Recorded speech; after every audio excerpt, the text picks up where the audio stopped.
A veteran cargo jet, a routine flight, and just seconds after liftoff, a fireball. What went wrong aboard UPS 2976?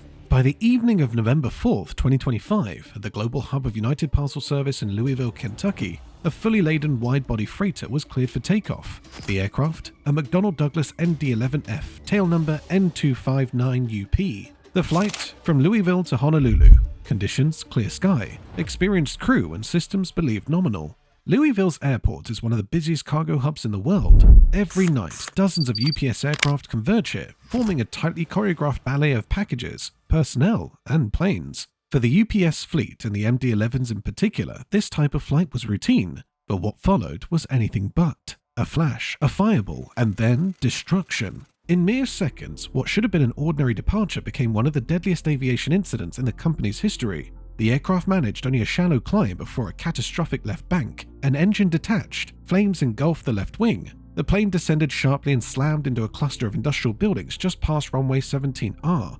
Explosions lit up the evening sky. Smoke poured into the air as rescue crews raced to the scene. At least 14 people are confirmed dead, including the 3 crew members on board and multiple ground personnel. Others remain injured or unaccounted for. The National Transportation Safety Board, or NTSB, quickly arrived on the scene. Preliminary reports suggest a left engine separation is the initiating event, a scenario that almost always ends in disaster. So, what really happened in those final seconds? Why couldn't this aircraft make it past takeoff? And what broader concerns does this raise about aging aircraft in the cargo industry as a whole? Before 5:15 p.m. EST, N259UP was positioned at the threshold of runway 17R. The MD-11F, fully fueled and heavy with freight, was cleared for takeoff on what should have been a routine transoceanic leg. The crew, an experienced captain, a seasoned first officer, and a relief pilot for the long-haul segment followed standard procedures. As the engine spooled to take off power, the aircraft thundered down the runway, its landing lights piercing the twilight. It rotated near the end of the runway, wheels lifting off the tarmac and retracting into the fuselage.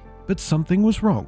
Observers noted an unusual sluggishness, what aviation analysts call a low-energy departure. The engine wasn't climbing aggressively, and its pitch angle appeared flat. Within seconds, the left wing dipped dangerously. Flames erupted, followed almost immediately by the detachment of the number 1 engine. The engine broke free of the pylon and fell, slamming into the tarmac below. The MD-11 rolled sharply left, momentarily trying to correct, but the aircraft was too low, too slow, and too unstable to recover. Eyewitnesses from nearby hangars and warehouses described a haunting scene. A massive fireball, the sound of shearing metal, then a deafening explosion. The aircraft plowed into a building on the airport's perimeter, destroying parts of the UPS logistics complex. Smoke blanketed the area, triggering an urgent evacuation. Emergency responders fought to contain the blaze and search for survivors. Sadly, there were none on board. Several workers on the ground also perished, caught in the wrong place at the wrong time. The crash site resembled a war zone. Mangled debris, charred cargo, and the unmistakable stench of burning fuel. The final moments of Flight 2976 lasted less than 60 seconds, but they would ripple through the industry for years to come. The key question investigators are asking: how did the engine separate? Jet engines don't just fall off, they're mounted to the wing using pylon structures engineered to absorb stress from vibration, torque, and aerodynamic forces. These pylons are built with multiple fail-safes, high-strength bolts, secondary braces, and a framework designed to spread loads. On the MD-11, the pylon connects to the front and rear wing spars through complex fittings, but as aircraft age, even these rugged structures can deteriorate.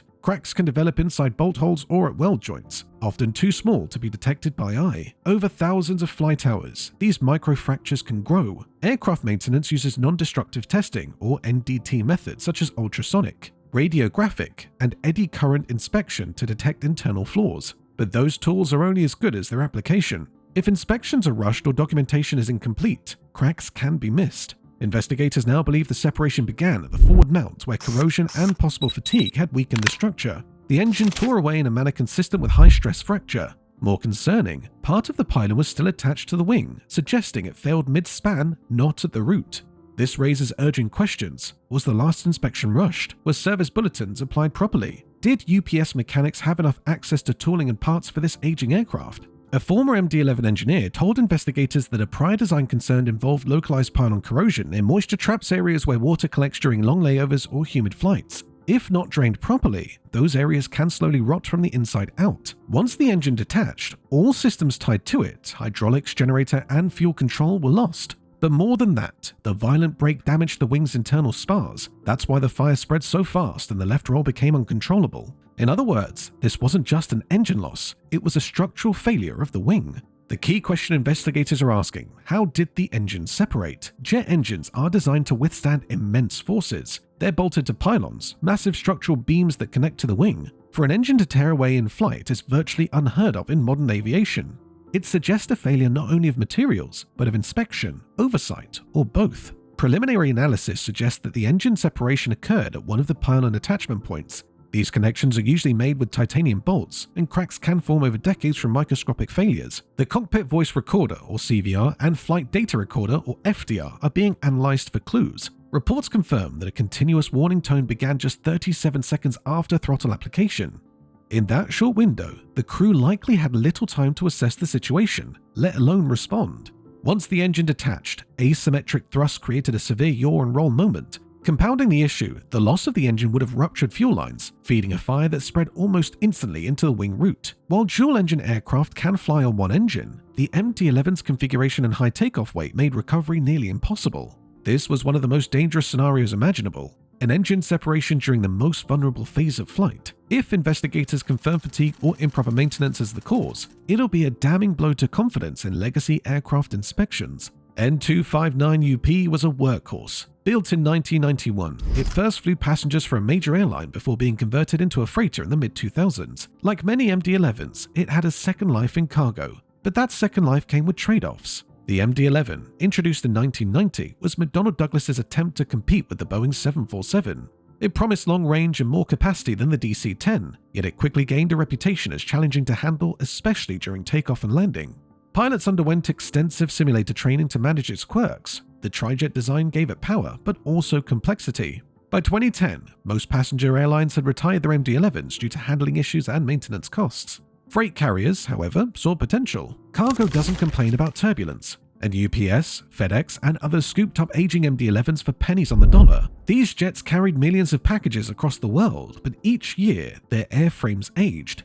As of late 2025, fewer than 35 MD-11s remained in active commercial service. N259UP was among the last. With over 90,000 hours logged, its airframe had endured thousands of takeoffs and landing cycles, and every cycle takes a toll. Aging aircraft pose a silent threat.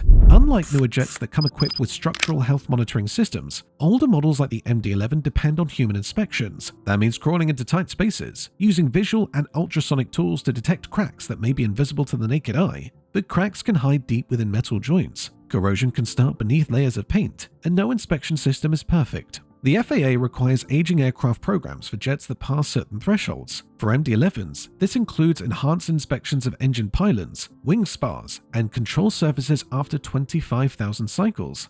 N259UP had passed that point years ago.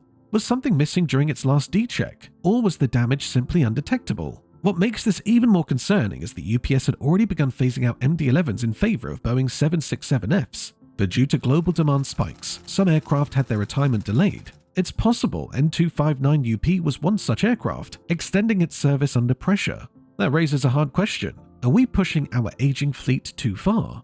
The FAA responded within 48 hours, issuing an Emergency Airworthiness Directive, or EAD, requiring ultrasonic inspection of engine pylons on all in-service MD-11s. The agency called this incident an inflection point in the oversight of aging freighters. Globally, other aviation bodies followed suit. The European Union Aviation Safety Agency, or EASA, grounded all MD-11s pending compliance checks. Brazil, Singapore, and Japan took similar action. The International Civil Aviation Organization, or ICAO, convened a summit on aging airframes. A working paper proposed mandatory retirement benchmarks for legacy aircraft beyond 30 years, especially those converted from passenger service to cargo. Boeing, as the post-merger steward of McDonnell Douglas designs, issued a service bulletin urging all operators to review past pylon repair records and re-inspect high-cycle aircraft. Meanwhile, insurers began recalculating their risk models. One major underwriter announced that premiums on aircraft over 25 years old would increase by 22%. Smaller carriers relying on older fleets are already feeling the squeeze. Within UPS, the board ordered a full strategic review of aircraft modernization. While the MD-11 was praised for its range and volume, executives acknowledged that keeping aging jets aloft in a world demanding precision and safety is becoming untenable. As one industry consultant put it, this was the 737 MAX moment for cargo. a wake-up call we should have heeded years ago. The aviation world is already bracing for impact. The FAA, working with the NTSB, has issued an Emergency Airworthiness Directive, or EAD, requiring all MD-11 operators to conduct immediate inspections of pylon attachment points. Cargo carriers are scrambling to comply, pulling aircraft from service, inspecting components, and revising schedules. The Internal Civil Aviation Organization, or ICAO, is also involved, potentially issuing guidance to other global carriers that still operate legacy aircraft. Boeing may be drawn into the inquiry as the successor to McDonnell Douglas. The manufacturer could face pressure to reissue service bulletins or even redesign components if systemic flaws are found. Insurance companies have taken notice. Rates for older aircraft, especially those operating beyond their original service life, are likely to rise. This could accelerate the trend of cargo airlines retiring older types. Already, some analysts are predicting the end of the MD-11 era. Even before the crash, industry trends favored twin-engine freighters like the 777F and 767F for their efficiency and lower maintenance overhead. This incident may be the final push. The loss of Flight 2976 is not just a headline, it's a heartbreak. The crew, whose names have since been released, included a decorated veteran pilot with over 20,000 hours of flight time. His co-pilot was a rising star in the company. The relief pilot, a recent transfer, was on his first long-haul MD-11 rotation. All were described by colleagues as the best of the best. UPS has activated its full crisis response protocol supporting families, offering counseling, and initiating an internal review of all maintenance procedures. Across Louisville, vigils have appeared. Airport staff, emergency responders, and airline workers have come together to grieve. For the families, the pain is unimaginable.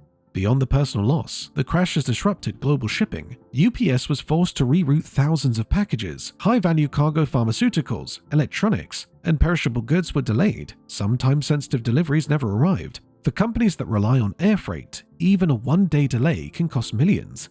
This wasn't just a plane crash, it was a shockwave through the arteries of the global economy. What started as a routine cargo flight ended in tragedy. UPS Flight 2976, a 34-year-old MD-11, suffered a catastrophic engine separation just seconds after takeoff. 14 lives were lost, a city shaken, an entire industry forced to reckon with hard truths. The investigation is still ongoing, but the early signs are clear.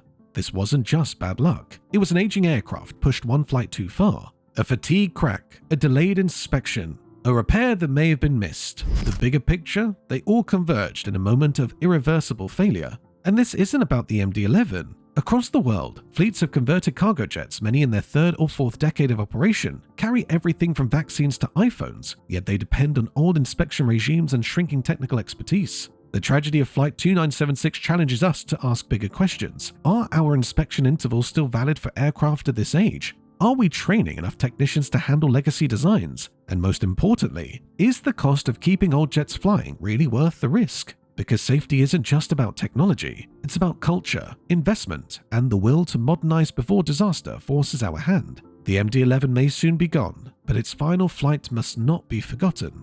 What started as a routine cargo flight ended in tragedy. UPS Flight 2976, a veteran MD-11, fell from the sky within moments of liftoff. 14 lives were lost, a community scarred, a fleet called into question.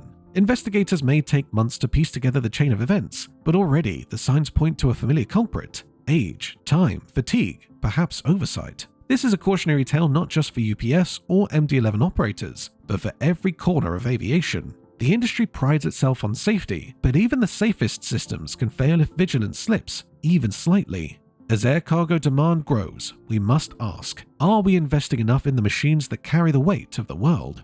What do you think caused the crash of Flight 2976? Was it a missed crack, a maintenance oversight, or is it the broader issue of pushing aging aircraft too far? We'd love to hear your thoughts in the comments. If you found this breakdown informative, give it a like, hit subscribe, and stay tuned for more deep dive investigations into aviation disasters, safety, and the future of flight. Thanks for watching, and until next time, stay curious, stay safe.